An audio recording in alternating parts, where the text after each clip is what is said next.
The Soul Foundation just dropped a video yesterday about Beatriz. She's a scientist. I'm not going to pronounce her last name because I will just butcher it. I made a video on this about a week or two ago when Beatriz came out and said that her and her colleagues have discovered some reflections in our atmosphere.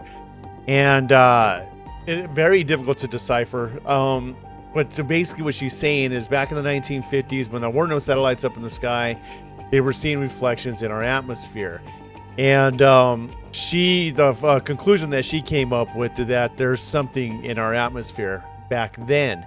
And her paper that she had wrote on this particular topic has gone pretty mainstream, and other people are looking at it. And the Soul Foundation is pulling together an interview with Beatriz and Dr. Gary Nolan. So they're going to talk about this in the Soul Foundation YouTube video here. It's very interesting, you guys. I highly recommend you check it out, and it will be linked down below. Keep in mind that this is just a sample of this video, and I encourage you to go watch the full video because they also do take it a little bit further, and they talk about the Wright-Patterson Air Force Base and the UAP incursion that happened over there. And also they touch on Vice President J.D. Vance's interest in the UAP phenomenon as well. So like I said, we'll be linked in the description down below. Go check it out. You guys check out this clip. Let me know what you think about Beatriz's findings. Briefing with the groundbreaking work of astronomer Dr. Beatriz Villarroel and her colleagues. In a fascinating new paper titled Aligned Multiple Transient Events in the First Palomar Sky Survey, Dr. Villarroel and her co-authors analyzed thousands of transients, star-like phenomena that appear in pre-Sputnik astronomical surveys of the sky when no man-made objects orbited the Earth. Now, the key to the astronomers' work is that they find with exceptionally high confidence, far higher than the 5 sigma standard, generally considered to be the threshold for claiming a statistically significant discovery in astronomy or physics, that these transient phenomena are not found in the Earth's shadow, which is also known as the umbra.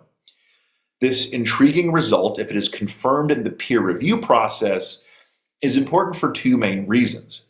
First, it largely rules out optical artifacts or defects as explanations for the transients. Imaging defects, for example, would have no reason to avoid the Earth's shadow.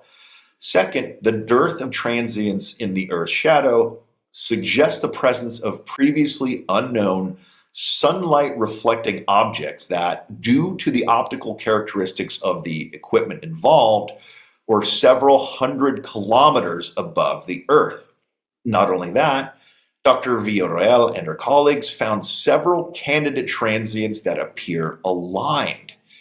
If the transient phenomena are indeed reflections of the sun off of bright, shiny objects in the pre-Sputnik era, such alignments suggest any number of possibilities, to include multiple objects reflecting the sun as they fly in formation, different parts of the same object reflecting the sun, erratic flight dynamics, or a combination of these possibilities.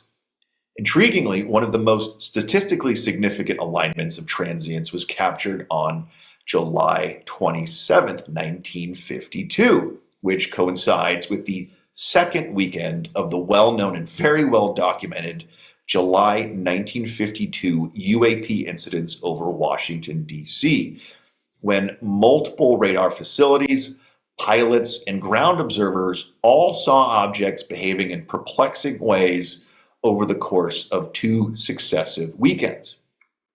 Now, this work by Dr. Villarroel and her colleagues is particularly interesting because the earliest U.S. government analyses of UAP, dating back to the late 1940s and early 1950s, all describe, quote, metallic or, quote, light reflecting objects.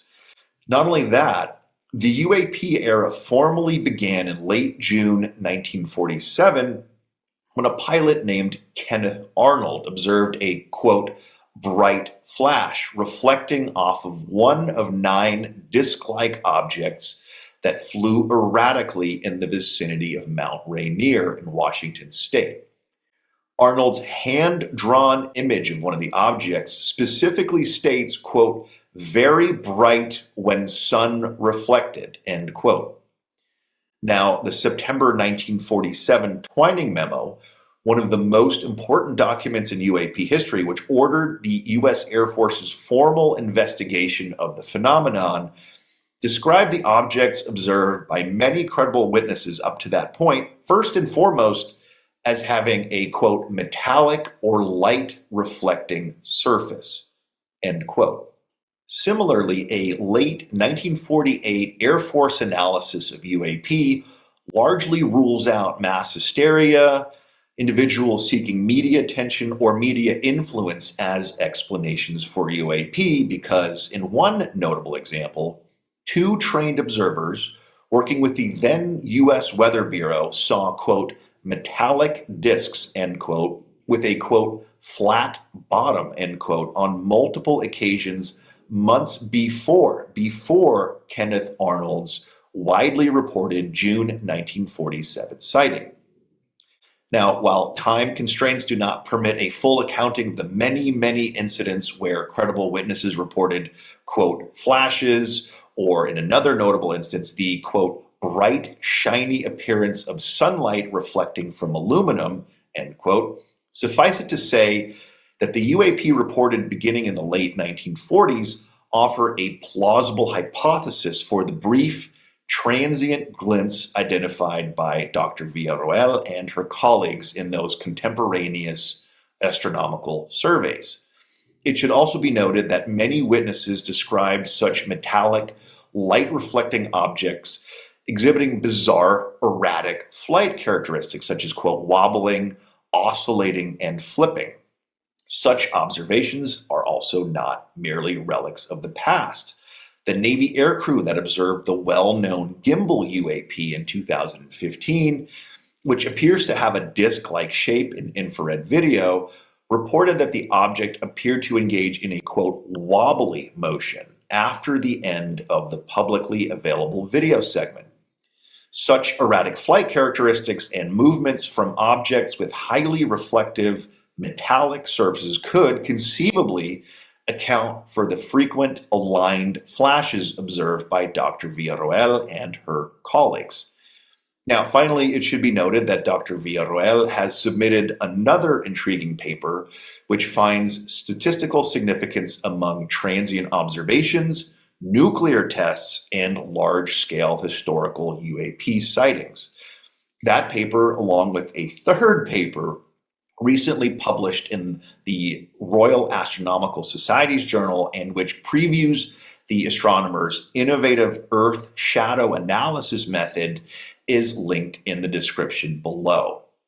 Now, it would be quite the understatement to say that this area of research deserves close attention. And on that note, I am pleased to announce that Dr. Villarroel will be the guest on this month's Soul Forum, the Soul Foundation's long-form discussion series, alongside Drs. Peter Skafish and Gary Nolan.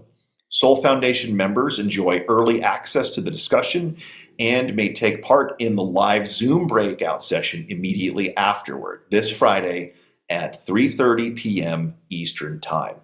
To join the Soul Foundation and this exciting conversation, please look for the link in the description below or visit thesoulfoundation.org and click membership. All right, guys, let me know what you guys think down below. Do you think that she's onto something here? I think she might be. I will have the video that I made of her from the last week in the description and at the end of the video, so you guys can go check that out and kind of go back and forth. RossCoulthart actually interviewed her, and they had a very interesting conversation in that particular video as well. You guys, I'm out of here. I hope you enjoyed this clip. Let me know what you think. Follow and subscribe for more, and I will catch you guys in the next video. Peace out.